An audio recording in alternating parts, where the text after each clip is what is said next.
Hello super investors. Finally Brightcom Group की जो meeting थी आज की, उसका आउटकम आ चुका है। और क्या हुआ है मीटिंग में जानेंगे। Q2 के बारे में क्या कहा है और क्या क्या बातें हुई है इस मीटिंग में, वो भी जानेंगे इस वीडियो में। Friends, as usual Brightcom Group की मीटिंग का आउटकम काफ़ी लेट आया है और अभी रिलीज़ किया है। इसमें क्या लिखा है, सबसे पहला पॉइंट ये है मीटिंग के आउटकम का। अपॉइंटमेंट ऑफ मिस मेघना Musunuri as a independent director of the company for the period of 5 years subject to the approval of the members in the following annual general meeting. मतलब जो नई independent director appoint हुई थी miss मेघना, उनका appointment company ने final कर दिया है, पर एजीएम में उसका अप्रूवल लिया जाएगा। एजीएम कब होगी उसके बारे में कुछ कहा नहीं गया है। Number 2, take note of the resignation of Mr Peshwa Acharya as a non executive director of the company. भाई जो पेशवा आचार्य जी ने रिजिग्नेशन दिया था, इस्तीफ़ा दिया था, उसके बारे में भी एक जो है बोर्ड ने उसके बारे में बात की है। वैसे ही मिस्टर विजय कंचालिया का रिजिग्नेशन के बारे में भी इसमें नोट किया गया है। मतलब बोर्ड ऑफ डायरेक्टर ने भाई ठीक है, उनका रिजिग्नेशन आया है, उसको रिकॉर्ड पे ले लिया है। द बोर्ड हैज़ रिसीव्ड, सबसे इम्पॉर्टेंट पॉइंट Q2 के रिजल्ट के बारे में क्या लिखा है कंपनी ने, वो जानते हैं। The board has received the half yearly financial statements and is currently in the process of reviewing the data. As the current board comprises of independent directors only, it requires more time to get a comprehensive understanding of the financials. Meanwhile, the auditor will also conduct a limited review of the financial statements.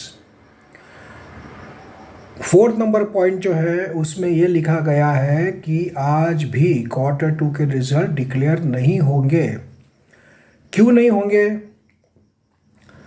कि भाई board के पास तो auditor का half yearly financial statement आ चुका है और board of director जो है उसको रिव्यू कर रही है, उसको पढ़ रही है, समझने की कोशिश कर रही है। उन्होंने ये भी कहा, इसका मतलब उन्होंने ये कहा है कि अभी जो बोर्ड ऑफ डायरेक्टर्स है टोटल इंडिपेंडेंट डायरेक्टर्स है, इसमें कोई एग्जीक्यूटिव पोस्ट पे कोई भी नहीं है। डे टू डे जैसे CEO, CFO या एग्जीक्यूटिव डायरेक्टर, जिसमें इस बोर्ड में कोई भी न होने के कारण इंडिपेंडेंट डायरेक्टर इस फाइनेंशियल स्टेटमेंट को समझने की कोशिश करेगी, ऐसा उसमें कहा गया है। और उन्होंने ये भी कहा है कि ऑडिटर भी अपना जो लिमिटेड रिव्यू है वो बनाने वाले हैं, बनाना चल रहा है। मतलब इस मीटिंग में भी Q2 के रिजल्ट आए नहीं है। फ्रेंड्स, काफ़ी निराशा हुई होगी सबको, आपको भी हुई, मुझे भी हुई। इस नोटिफिकेशन पे सिग्नेचर है डॉक्टर सुरभि सिन्हा का, जो कि इंडिपेंडेंट डायरेक्टर है। और फिफ्थ नंबर पॉइंट है अदर बिजनेस मैटर्स, मतलब कुछ खास कुछ हुआ नहीं है। इसमें लिखा गया है कि मीटिंग 8:30 बजे शुरू हुई थी शाम को और ख़त्म हुई 11:30 बजे। मतलब 8:30 को मीटिंग शुरू हुई और 11:30 को ख़त्म हुई। 3 घंटा मीटिंग चली, बट खुदा पहाड़ निकला चुहिया, कुछ भी उसमें कंक्लूजन निकल कर आया नहीं है। फ्रेंड्स, इसके पीछे कारण क्या है मैं आपको बताता हूँ। मैंने, आपको याद होगा कि जो लोग रेगुलर देखते होंगे मेरी वीडियोस को, मैंने कहा था कि फाइनेंशियल स्टेटमेंट पे साइन लगती है CEO या CFO की, जो कि दोनों भी कंपनी में नहीं है। इंडिपेंडेंट डायरेक्टर कोई भी अपने गले में घंटा बांधना नहीं चाह रहा होगा। Who will bell the cat? Nobody wants to bell the cat. मतलब ये इंडिपेंडेंट डायरेक्टर है, वो बेचारे के आते जाते रहते हैं, उनको डे टू डे कुछ पता नहीं होता है। और इसमें अगर उन्होंने साइन किया तो उनको दिक्कत आ सकती है, उन्हें कुछ पता नहीं है। और अभी जो सेबी का मैटर चल रहा है, तो ये भी हो सकता है। 3 घंटा मीटिंग चली 8:30 से 11:30 तक, तो इसमें यही बात हो रही होगी कि भाई इस स्टेटमेंट पे साइन करेगा कौन। सब बोल रहे होंगे भाई आप कर दो, आप कर दो, मैं तो नहीं करूँगा, मैं तो नहीं करूँगी। और अल्टीमेटली ये सोचा होगा कि भाई, क्योंकि ये देखो ये जिम्मेदारी का काम होता है।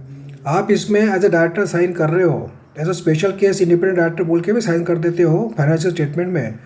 कल जाके इसमें कुछ प्रॉब्लम निकला तो आपको जवाब देना पड़ता है, सेबी को बोलो या अलग अलग अथॉरिटीज़ को, ROC को, कि आपने इस स्टेटमेंट को पढ़ा, आपको क्या समझ में आया इसमें। आपने किस हिसाब से साइन किया। तो कोई भी नहीं चाहेगा ये जिम्मेदारी लेना। इसका मतलब यही है कि सब बोर्ड ऑफ डायरेक्टर्स ने झटक दिया होगा कि भाई हम तो ये काम नहीं करेंगे, मैं साइन नहीं करूँगा, मैं साइन नहीं करूँगी। मुझे समझ में एक बात नहीं आती है, पर वो सीधा पोस्टपोन कर सकते थे। एक्चुअली मुझे ऐसा लगता है इन लोगों को ऐसा लगा होगा कि भाई सैट का जो हियरिंग था 18 तारीख को, 18 तारीख को, उसमें ब्राइटकॉम ग्रुप की बात सैट मान लेगी और सीईओ सीएफओ को अपॉइंट कर लेगी, और सीईओ सीएफओ को अपॉइंट कर लेगी और वो उनका साइन इस पे हो जाएगा। ये अजम्पशन में इन्होंने पोस्टपोन किया होगा मीटिंग कि भाई वही आ जाएंगे और वही साइन करेंगे, क्योंकि कोई भी इस पे इंडिपेंडेंट डायरेक्टर इस स्टेटमेंट पे, क्योंकि जाको जो काफ़ी जिम्मेदारी का काम होता है, वो साइन करते हैं, मतलब इसका मतलब ये होता है कि उनके हिसाब से सब सही है। अब ये लोग जो लोग हैं अलग अलग फील्ड से आते हैं, उनको डे टू डे कुछ पता होता नहीं है। ऑडिटर का भी लिमिटेड रिव्यू बाकी है, ऐसा इसमें कहा गया है। तो ओवरऑल देखा जाए तो थोड़ा सा अभी कन्फ्यूजन का माहौल होगा और कोई भी रिस्क लेना चाहता नहीं है। और पेशवा आचार्य और विजय कंचारलिया ये थोड़ा बहुत कंपनी के बारे में जानते थे, काफ़ी साल से जुड़े हुए थे कंपनी से, वो भी नहीं है। तो अभी इसीलिए थोड़ा सा कि कोई रिस्क लेना चाहता नहीं होगा, और इसीलिए किसी ने भी साइन करने से इनकार कर दिया होगा कि हम लोग इस स्टेटमेंट को साइन नहीं करेंगे। और इसीलिए अल्टीमेटली कुछ कंक्लूड निकल कर आया नहीं है। अभी तो Q3 सीज़न चल रहा है, Q2 के ही रिजल्ट के ठिकाने नहीं है ब्राइटकॉम ग्रुप में। ये बहुत ही निराशाजनक बात है। अब देखना यह है कि इसका असर मंगलवार को, ट्यूसडे को शेयर के प्राइस पर क्या होता है। काफ़ी लोग उम्मीद लगा कर बैठे थे, हो सकता है रिजल्ट अच्छा हो सकता है रिजल्ट ख़राब हो, कुछ भी हो, बट ये लोग कोई अकाउंटिंग फील्ड के नहीं है। ये डे टू डे जो काम चलता है ब्राइटकॉम ग्रुप का, इनको पता नहीं होता है। तो इन्हें ये नहीं पता है कि ये रिज़ल्ट को कैसे प्रेजेंट किया जाए और इस पर क्या रिव्यू दिया जाए, साइन कौन करेगा। ये कन्फ्यूजन में ये पेंडिंग पड़ गया है मैटर। एक्चुअली मुझे समझ में ये नहीं आ रहा है, इन्होंने पहले ही बात कर ली होती तो ये और पोस्टपोन कर सकते थे, लिख सकते थे कि अभी तक कुछ जो प्रॉपर अथॉरिटी नहीं है और इसीलिए हम लोग पोस्टपोन कर रहे हैं रिजल्ट को, और सीईओ सीएफओ भाई कंपनी में नहीं है इसलिए भी पोस्टपोन कर रहे हैं, ऐसा ये लोग कर सकते थे। अब देखना ये होगा इसके बाद आगे क्या होता है। काफ़ी बातें हो सकती है पॉजिटिव नेगेटिव, उसके बारे में अगले वीडियो में बात करेंगे। बट ओवरऑल देखा जाए तो रात भर जग कर सब लोग जो वेट कर रहे थे, सबको निराशा हुई है।